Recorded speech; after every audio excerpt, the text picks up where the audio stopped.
Hello guys, तर कसे आहात तुम्ही सगळे? तर आज होता मंडे आणि ॲज पर रिच्युअल माझा आज मंडेचा उपवास असतो, सोमवारचा.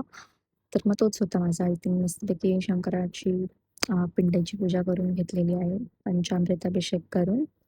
आणि मग ते आमच्या घरातलीच फुलं आणि बेल होतं हे. तर ते घेऊन मी पूजा केली होती.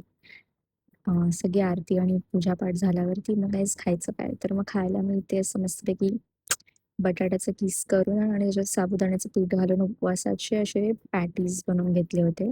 कोथिंबीर वगैरे टाकलं होतं बटाट्याच्या किसात आणि चिली फ्लेक्स टाकले होते. आता ते उपवासाला नाही चालत की नाही, म्हणजे चालतात की नाही आय डोंट नो, पण मी टाकले होते. तर चालतच असतील ऑब्व्हियसली. आणि मग त्याच्यानंतर त्याला मिक्स करून घेतलेलं आहे इथे. आणि मग त्याच्यानंतर तर ते तेल टाकून ते असे गोळे बनवून घ्यायचे छोटे-छोटे, तुमच्या साईजनुसार तुम्ही बनवून घ्या, म्हणजे तुम्हाला आवडते त्या साईजनुसार बनवून घ्या. आणि मग त्याच्यानंतर इथे मी ते तव्यावरती ठेवलेत आणि त्यांना गोल्डन क्रिस्पी ब्राउन होईपर्यंत आपल्याला पलटून म्हणजे फ्राय करून घ्यायचं आहे. शॅलो फ्राय करायचं आहे. डीप फ्राय केलं तर ते जास्त तेल अब्सॉर्ब करतील, कारण त्याच्यामध्ये साबुदाणा आहे. त्याच्यानंतर शॅलो फ्राय करून घ्यायचं आहे आपल्याला. वरून थोडंसं तेल सोडा, नाहीतर मग ते चिटकणार. आणि मग झाकण ठेवून त्यांना व्यवस्थित गोल्डन ब्राउन करून घ्यायचं आहे.